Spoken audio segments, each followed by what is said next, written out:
Hello, how are Hello. you? Good. How are you guys doing? Doing Good. great. So excited to be here at our buyer seminar. Woohoo! I know we have so much information to share for those of you joining us. Here at Landon Realty Group, we have Nancy and Tommy, and then myself, Jennifer Landon. We are constantly getting asked questions that are repeatedly the same. And so we thought it was time for us to go ahead and get them answered in a format that everybody can benefit from them. So we put together a myth to reality buyer seminar, and we're going to have a little fun with this because we're going to have our signs. Where's your guys' signs? Do you have your signs there? Yeah. Okay. So we're going to play along with this a little bit, and we're going to say whether we're going to pose a question that we get, and then we're going to answer it. Does that sound right, guys? Yeah, so take notes, everything. Make sure that you're watching. This video is going to be great, especially if you're looking to buy in today's market. Yes, and I'll just give a quick introduction to myself, and then I'll let Tommy and Nancy introduce themselves. I'm Jennifer Landon. I'm a broker here at Landon Realty Group, and I run a team here out of Los Angeles, and we help connect buyers, sellers, and investors with properties. I'll pitch it to Tommy. Hi, yeah, I'm Tommy Claffey. I run a team at Landon Realty Group called LA Living, and I also run a second team called SCV Living, kind of a trend going on there. I run that team with my wife. She does all of our marketing and tries to make sure all of our properties look tip-top and the best of their abilities. We specialize in single-family homes, so either selling or purchasing, and we also specialize in investment opportunities, either for apartment building owners or developer flippers for single family or multifamily. Nice. Yay. And Nancy? And I wish I could say founder of my own company just like both of you guys, but I am founder of my boss, Mateo Castillo, my son, creator and owner solely of him.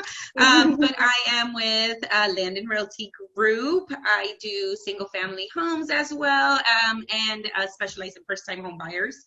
I also do appraisals with Jen's company, SunWest Appraisal. So, and Nancy, you're bilingual. And I'm bilingual, Spanish and English speaking, and baby talk. So in case that's the best. And I'm bilingual too. I know sign language. So if you are deaf or if you know anyone who is deaf, I can help them find a home and I can help communicate with that. And I have no language at all other than English, which I'm so sad about. But thank goodness I have a team that is so talented. But just know, I wish there was. All right, with that, this is your panel for today. Very experienced agents that are out there in the trenches, and we're going to get you the real answers of what is happening. Today is May 1st, 2020. So this information is relevant to this time frame. So, all right, so let's go for it. What is our first question? Here we go. Do you need, you need 20% down payment to buy a house. Is that truth or myth?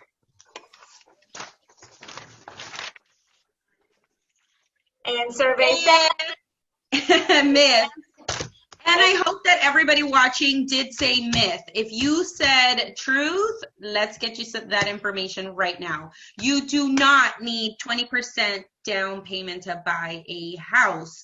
There are several programs that you can go through, several loan programs that you can go through, such as VA loans. If you are in the military, this is the loan you want to get.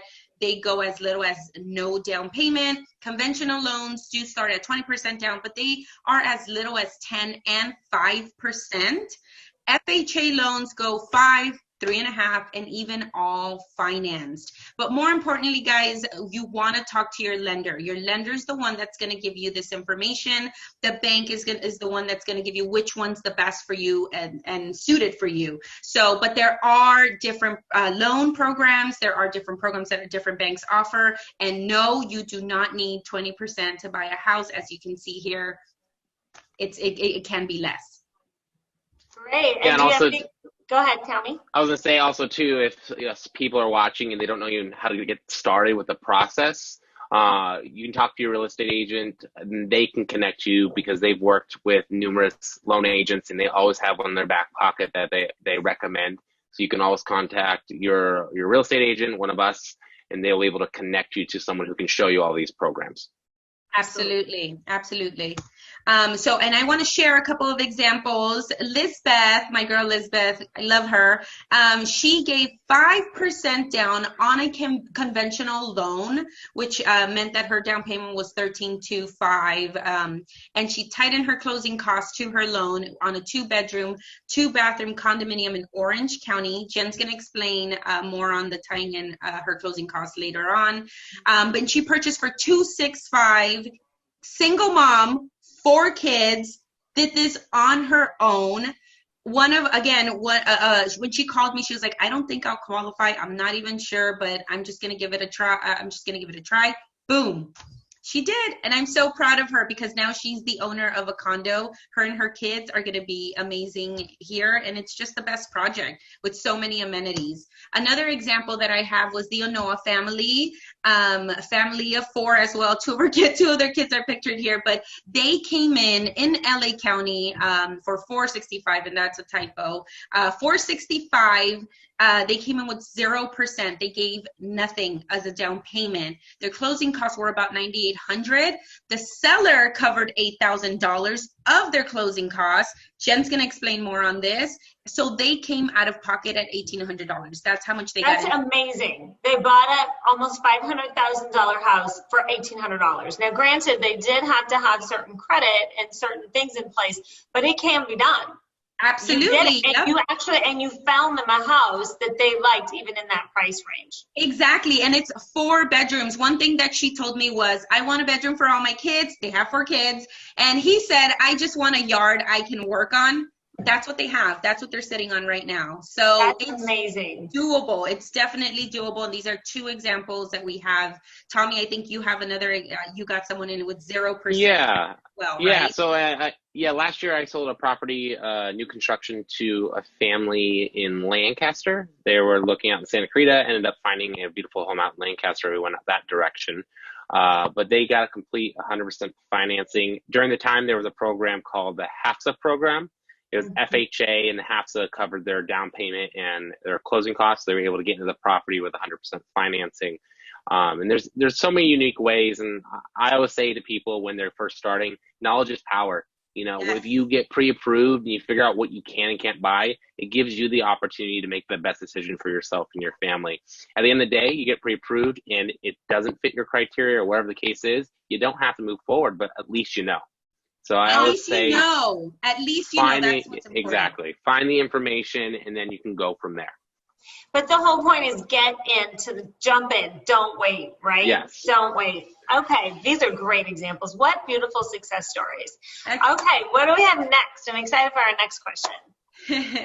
Okay, so this is me. You need perfect credit to buy a house. Myth or truth? Drum roll, please. Da, da, da, da. Myth. Myth. Let's see the answer. So it is a myth. It is absolutely a myth. And one of the reasons being is, a lot of these same programs, these FHA programs and VA programs, they are designed to help people get into homes and get back on their feet when they've had a little bit of credit issues or they had even a bankruptcy or a short sale. You'd be surprised after a few years they can qualify. So if you are nervous about your credit, I would suggest don't let that deter you. Do the research. And according to a recent posting online at finder.com, Nancy, if you want to hit the next one, it talks specifically about what the different credit scores are for the different types of loan. If even as low as 580, you can qualify for an FHA loan. Now, granted, the higher your credit score, probably the lower the interest rate. But the point is, it is not a deterrent. And if there's a few things on your credit that could help you get a better rate, maybe getting that into place and knowing about it now and taking a month or two and cleaning it up so you're really ready is always encouraged. So average FICO score of 695, which is relatively high, but most conventional mortgages, they just need 620, and even FHA will go as low as 580. So, and that's for 3.5% down. So that it makes it, and then veterans loans, a VA loan, no minimum credit score, none. You don't have to have credit. Just so apply. if you're military, the VA loans helps take care of you for your service. So yeah, absolutely. So this is another thing that you guys can just really take a look at. Again, what piggybacking on what Tommy said, knowledge is power. A lot of people think they need to be in the 800s, perfect credit. They need to have 0 credit card debt. But this just tells you a brief example of where you need to be. Again, talk to your lender, but this is a great example of, that you don't need to have perfect credit. Absolutely. Okay. So we have in the next one, did you want me to read it, Tommy? Sure. It's cheaper to buy than to rent. Cheaper to buy than to rent. Yes, myth or truth? 1, 2, 3. It's cheaper to buy. Oh, yeah. Wait. It's a little bit of a trick question. You're changing it. There we go. And what does it say? What's the answer? It is true. What is that true, Tommy? Tell us. I'm very big on this. I'm very passionate about this idea. People tend to think about wealth and all that kind of stuff. If I can afford the payments, then it's cheaper. If I can afford the payments, then it's cheaper. And that's not the case. You got to look at your overall net worth. You got to look at, in the end of having this, what do I have in place? What asset do I own versus how much money I've just given up? Now, what you're doing essentially is trading. When you're renting, you're trading time for money, and that you're basically being able to utilize it for a certain amount of time. But at the end of it, you don't have the asset, you don't have the money, so you gave that money away, and it's going towards the landlord's net worth. It's going towards the property owner's net worth versus going back in your pocket. And when you put money towards your own equity as an owner, you're able to then utilize that home, that equity for, future investments, for your paying it off and not having a mortgage payment down the line.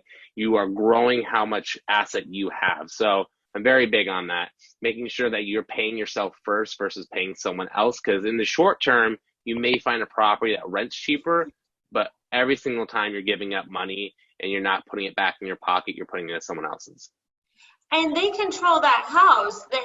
Who wants to put money and fix up a home that you don't get to keep, right? So you get stuck with whatever improvements they do.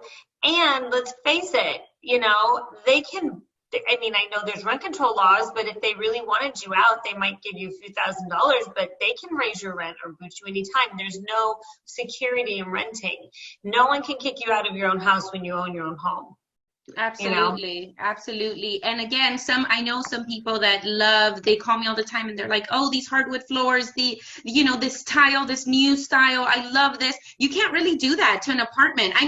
Granted, if you do, the landlord would be like, sure, spend your money, you know what I mean? But you don't take that. That's not yours. You end up, if you have to move, you move and you leave it there, and then your beautiful, cute home that you thought you provided and made for yourself is not yours. It's for the next tenant. So right. And I won't go too far into the economic ideas of it, but there is inflation and equity and appreciation that builds when you put money into something. The sooner you get into a property, the sooner that effect can start. The sooner your money can actually start growing in your property, and the property can start appreciating, and also your money is growing because just natural inflation within our economic system. So exactly. Okay. I love that one. All right. I'm going to read this one. I want to clarify, this is not a beer. I just want everyone to know I'm drinking coffee. I just want that to go on record. It would be way more fun if we were having a beer. But I want to clarify, Tommy, that it's 5 o'clock somewhere. So no one would. 5 o'clock here. I actually have tea. I'm drinking tea. Okay. A Zestimate is an accurate way to determine a home's worth. A zestimate is an accurate way to determine a home's worth. Truth or myth? Dun, dun, dun, dun. Bing. All right, and survey says. Can we all read this? Everyone, please read carefully. All right. I actually just had a conversation with a client of mine today.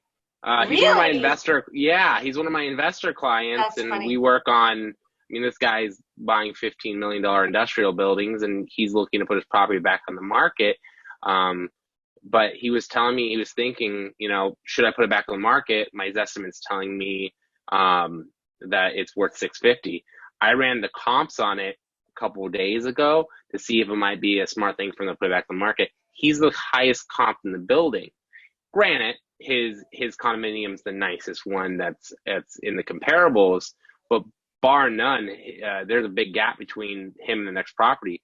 So really the most value he's really going to get out of it is he might get lucky if he can put it back on. He might break even because he did purchase the property just a couple months ago and stuff like that. He's thinking of maybe moving to a different, just circumstances in his life have changed. So he's looking to maybe try to get it back on. I said, you're better off renting out the unit and in renting somewhere else because you're just going to be losing money in that situation. But yeah, his estimate is much higher than the comparable reports that I ran. And that's the same reason why banks won't use the Zestimate to be able to fund a loan and get the proper value. There's a reason why there's people who have to get a license to go out and appraise, a license to get an actual evaluation of our property, because single family homes cannot be done, the value cannot be determined off an algorithm. You can't just plug and chug numbers, take data and throw it across. There's an art to it to see exactly what the details of that specific property compared to that data. That's why they call it the comparable approach to value. Absolutely. Especially in Los Angeles, where all the homes have been modified or updated or rebuilt. We're not an attract home community here. And, lots vary. Some people have a view, some people don't. If you're in the hills, you might, a flat lot versus a sloping lot. All these determinants make every property so unique that just saying, oh, the one next door or the one across the way, half a mile away sold because the same square footage, it might be a totally different house in condition and otherwise. So just like people are unique, homes are actually unique too, especially in Los Angeles. I was just going to say that, especially in LA, you go blocks from like 600 to like a million in like a block. Your range is so different here, and it does have to do a lot with your unique home. So estimates are definitely a myth. Look at them, but you can't weight them. Yeah, it's a good ballpark. And the thing too is it's on the flip side. It's not just that it over-evaluates, it can under-evaluate your property too. It could be dead on. It's too much of a variable to where it's too risky to actually have that be your determining factor. We have access and reports, and I ran a report on a listing presentation the other day. It was in Sylmar. It was each property, it was about 10 comparables. Each property were a minimum $5,000 to $15,000 underneath the actual value. So there was a big discrepancy between what it sold for and what the Zestimate said it was worth. So at the end of the day, people really need to rely on their realtor as a consultation person that can analyze the data and help them determine, okay, well, this is what this estimate says, this is the comp saying, let's analyze this, because there's analyzation that needs to go into the process. It isn't just a one and done price per square foot type of deal. So good. That's a good one, because that's so funny that you had that question today. Yeah. So maybe about an hour ago. That is hilarious. Okay, so here we go. Nancy. Buying a fixer-upper will always save you money. Is that truth or is that myth? Buying a fixer-upper will always save you money. Ready? One? Ready, two, three. Myth. Let's see. What does survey say? There it is. It's a myth. Why is it a myth, Nancy? It is a myth. Again, it depends on the buyer. You know, everybody's different. Every situation is different. I put in here in this slide that a fixer-upper can save you money, just not as much as those HGTV make it seem, because you got to think about it. A lot of those markets are not here. They're not LA, and they're in different, everything is different, you know? So if you can find a heavenly discounted home that only needs cosmetic repairs, then that's your golden ticket. But you do have to consider, guys, when you're buying a home, you have to consider, like, after your down payment, your closing costs, do you have money saved up for repairs? Another thing to consider is, after repairs, will it bring you to location value, or will it bring you some equity, right? Because there are certain areas, well, let me touch on this. After down payment and closing costs, do you have money saved up for repairs? If your answer is no, then you have to focus on your must-have and think about the improvements you can make down the line. If your answer is yes, you got to consider buying then you can consider buying a fixer-upper that you can easily make yours. Oops.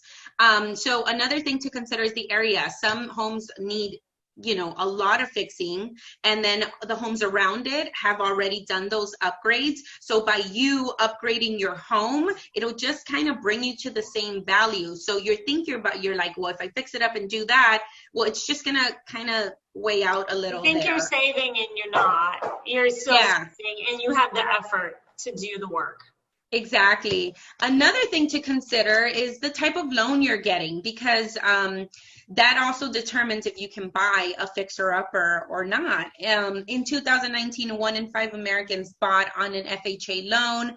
FHA loan buyers like because of the little down payment. However, FHA and VA loans do require a home to be up to certain standard. Like, for example, I can tell you, Jen can tell you, when we go out to inspections and we're doing an FHA loan, someone's purchasing FHA or VA, we do have to check that there's no chip paint or cracked in the exterior. A lot of fixer-uppers do have that.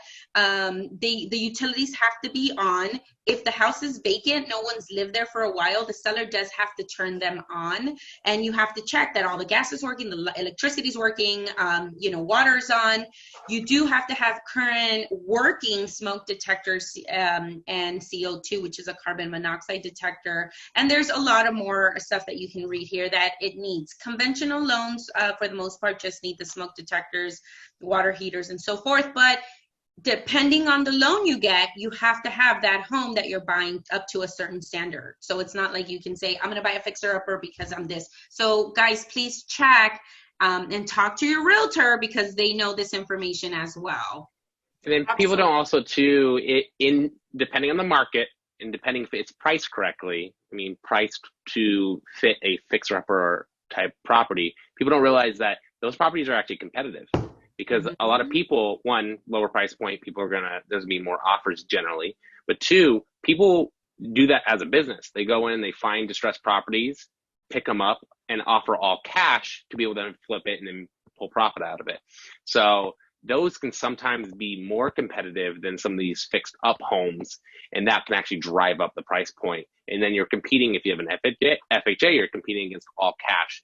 Like I said, it depends on the market, depends on the situation, but sometimes those properties can be even more competitive than a fixed up property. Absolutely. Good point, you guys. Okay, I like it. Okay, so I'm going to read this. You should look at homes that have been sitting on the market for more than 30 days. Truth or myth? You should look at homes that have been sitting on the market for more than 30 days. Ready, 1? Ready, 2? Ready, 3? Oh my God. Truth. Mine's is truth, but I was doing the back What side. does the survey say? We say truth. Truth. Truth. And Tommy, why is that the truth?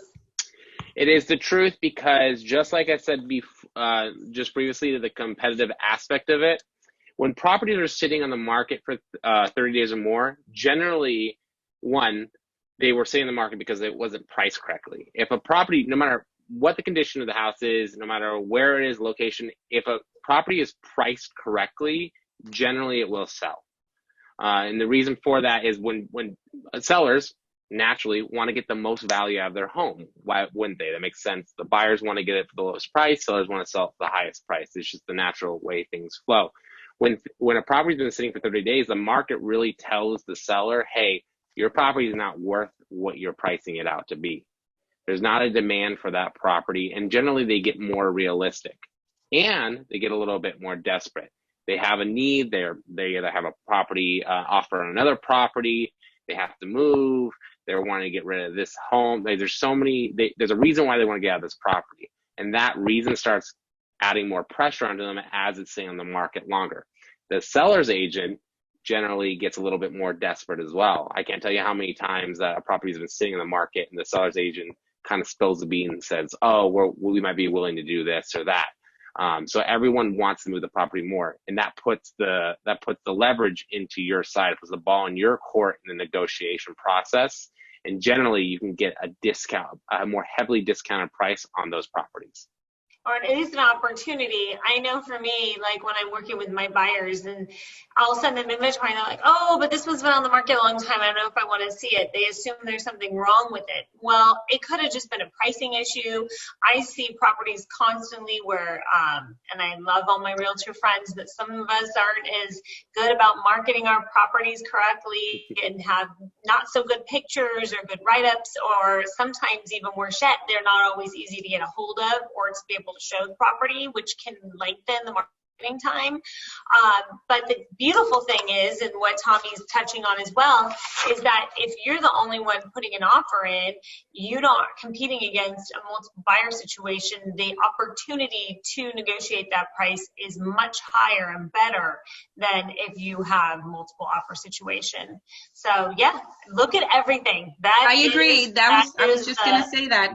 Look at everything. You have to look at everything. In fact, one of the examples I gave, the house that they bought was sitting on the market for a while. And one of the reasons we didn't go see it was because of the pictures. They were like, it just has 2 pictures. Something must be wrong with it. Yep. You know, it must be ugly. And we skipped it. And I mean, we could have seen it like 2 months ago. You know, they would have been in it. So yeah, no, see everything. Just because it's been on the market for more than 30 days doesn't mean that there's something wrong with it. And everything has a trade-off, right? If there is something wrong with the property, what is that trade-off? It's probably going to be a fiscal opportunity, a terms of whatever the case may be.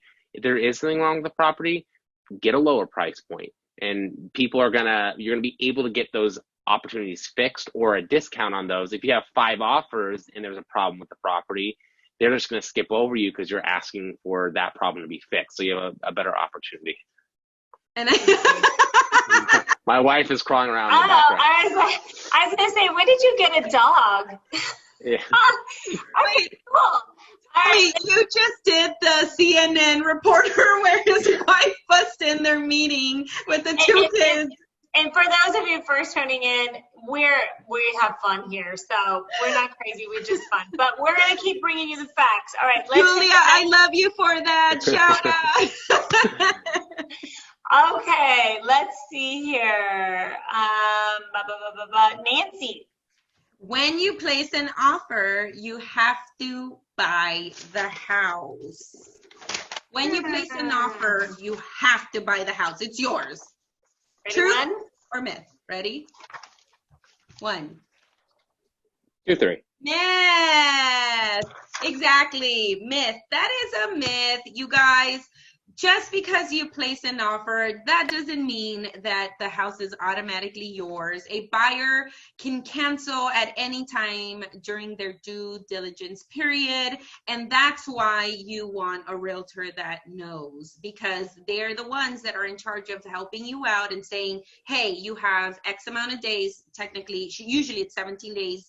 And then you can say, this is your time, let's check it out. And your realtor will help you through that. But that doesn't mean just because you place the offer, it's yours, it's boom, that's it, done deal. So no, that's a myth.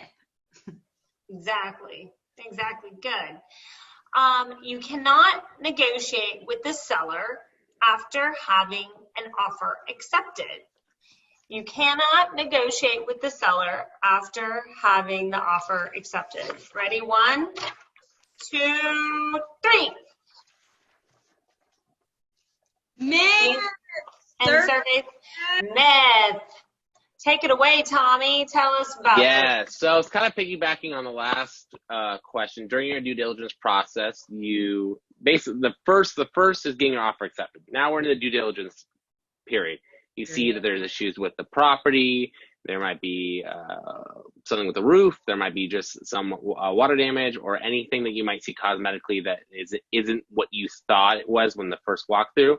You have an opportunity now to go back to the seller and say, okay, for me to continue in this process, for me to actually go through with the rest of the escrow, I want it to be repaired. Let's say it's a leaky faucet. I want the leaky faucet repaired. I want a credit for my closing costs to come back to me for the leaky faucet, and you don't have to fix it. I want a discount on the purchase price for the leaky faucet, or I want to make sure the terms and conditions are adjusted a little bit into my favor for that leaky faucet. So there's 2 rounds generally of negotiation. It's offer accepted, and then at the lift of contingency period. So when those times are up, you've been able to review everything, and now you know everything. So based off of what I know, this is what I want the property for. And if you don't come to terms, you have the opportunity to walk away. To cancel. And that's the most important thing, is about having an agent on the buy side and also on the sell side too, but mostly on the buy side, because they know how to set you up to protect your deposit. For people who don't know, when you go into purchasing a home, you have to put a deposit down. It's called your earnest money deposit, basically telling the seller, hey, look, I'm serious. I'm putting a deposit down. I want to be able to explore the property. It's our job to make sure that that deposit is not up for risk by putting in contingencies in place to protect you during that process. Exactly. Word. That's what agents do. We help protect you and guide you through. It's a lot more than just finding the house. That's just the beginning. Exactly. The shopping part's the easy part. Exactly. All right. Let's go to the next one. The seller, let me move our video. The seller is not allowed to offer any buyer credits for closing costs. The seller is not allowed to offer any buyer credits for closing costs. Ready? 1, 2, 3. Yes. Myths. All right, let's talk about this, because Nancy was talking about this with both of her buyers, and this, the whole closing cost thing. I want to explain it. Most lenders will allow up to 5% of the purchase price to be credited back to the buyer from the seller. And what that allows buyers to do is, if you're trying to get in and you're just trying to buy your first home, or even if you're buying your second home, but you want to keep as much cash in your pocket as possible for either repairs or moving or furniture or whatever, that 5%, that can be your little cushion for that. So what we do a lot of times is we can roll your closing costs into the offer, and this can really help buyers take that money. Now I'm going to show you an example right now. Nancy can go to the next slide. So I'm going to give you an example. Ben, he found a house that he loves, and the list price is $100,000. He only has enough saved to put his 5% down, which is $5,000. And he does not have any extra funds for the closing costs, which are going to be approximately $3,000. So he would need $8,000, but he only has $5,000. So Ben's agent, smart, they dropped an offer for the property for $103,000, asking for $3,000 credit back towards his closing costs. Ben's offer is accepted, and he does not have to wait another 12 to 18 months to save the additional $3,000 he would need for closing costs. Now, these numbers are obviously very round numbers to help illustrate a point, which is when you do ask for closing costs, you're basically financing them into the loan. So if he had waited another 12 to 18 months, most likely the market was going to appreciate 2 to 3%, which means that his $100,000 home would now be worth 105. So, you know, all of his costs are going up. And him paying the interest on that $3,000 over the course of the loan might cost him another $2 or $3 a month. So it allowed him to get into the home he wanted, not much quicker, and save the money for other things, or maybe he didn't even have it. So it's very, very smart, and it is very doable, but you do roll it into the loan, and you do have to cushion that on top of whatever it is that your offer price is. So that's that example, and it helps people. I was going to say that, and it helps. It helps. I know Lisbeth did that. It helped so much. So it helps you not have all those $25,000 or whatever it is that you think you need, because you're accepting that help. You're tying it to your loan. So it does help, and it's not uncommon. It happens a lot more than you guys think. Absolutely. Okay, we're wrapping this up now. I think we're at the end here. And here are just some of the closing costs examples that Jen wanted to give. Yeah, so what are closing costs? That's a really good question. A lot of people they think that their down payment is all they need, but they have you have escrow, title, appraisals, notaries, recordings, taxes, mortgage. I mean, there are other costs that go into purchasing a home aside from just your down payment. And so it is important to be aware of that. And if you don't have the money for it set aside in addition to your down payment, talk to your realtor, talk to us, and we will help you find a way. There's a way around it. So don't let that be a deterrent. It's not a deterrent. Okay, last one. I love this one. You can save money by not using a real estate agent. Is that true or truth or a myth? You can save money by not using a real estate agent to help you buy a home. 1, 2, 3. Boom.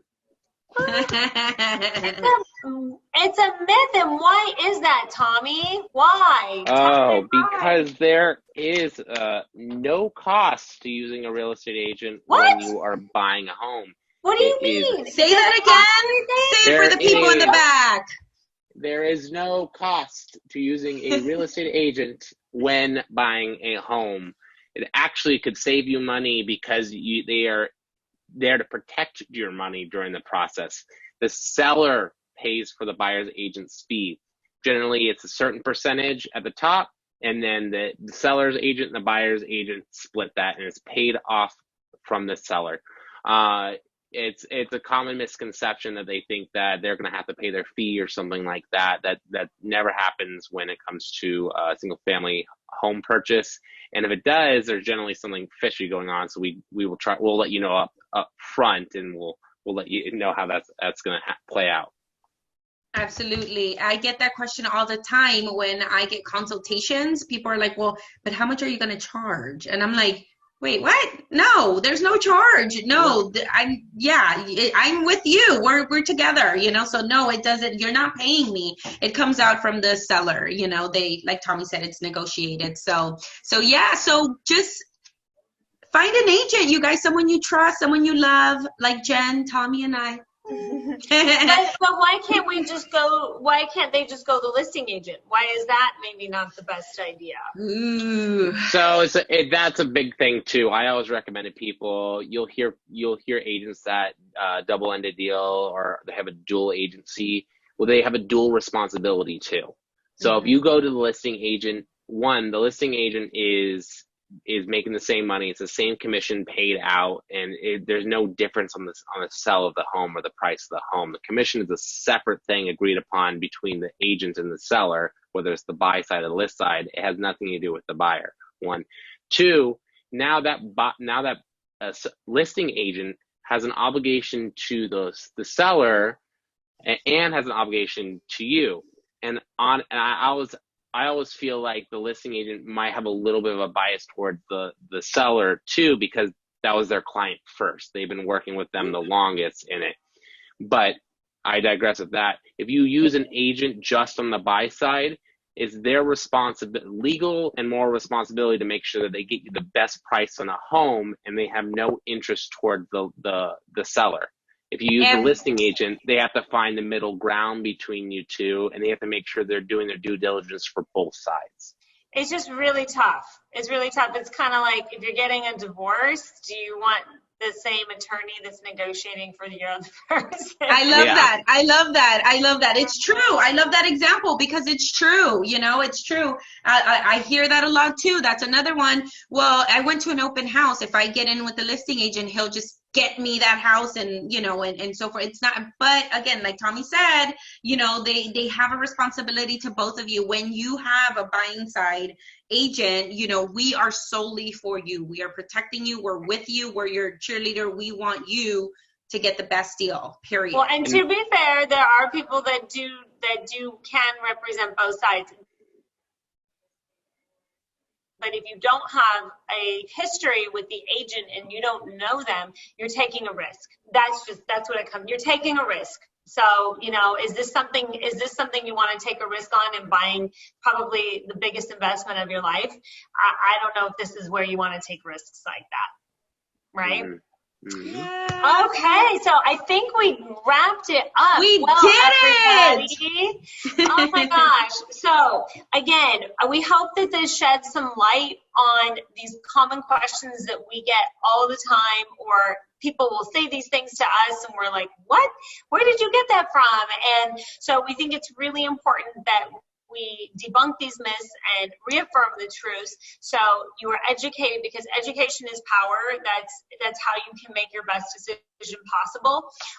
We would love to be able to help you more one-on-one, because just like every home is unique, every buyer is unique. Your situation, where you're living, what you need, what you're bringing to the table, where you're working, what your income, if you're self-employed, if you're not. So I encourage you and invite you, and I know that Tommy and Nancy do too, that if you're entertaining the idea of purchasing, first of all, talk to either us or another real estate professional. Get a consultation, find out what you need, because I can't tell you how many times I've talked to people that thought they weren't going to qualify, just like Nancy, and they were able to buy a home. And then I also know people that weren't quite ready, that thought they were, and had to have a couple things put into place. So knowledge is power, and you're unique. And so take the time, either reach out to us or reach out to a professional that you trust to get that consultation. Do you guys agree? Absolutely. And guys, 100%. we're always on MLS looking at prices, everything it's going up and everything that's going down. You know, we're always looking in all areas, because we always have buyers that need certain areas. So please don't let someone tell you you can't buy on that in LA or anything like that, because, you know, they're not the market experts. We are. We can help you find the right property at your best purchase price or price that you want. So please set a consultation with one of us. We are always on the market. We're always going out there looking at homes, seeing what's out there. So we're pretty informed on what's going on. Yeah, and it's really big.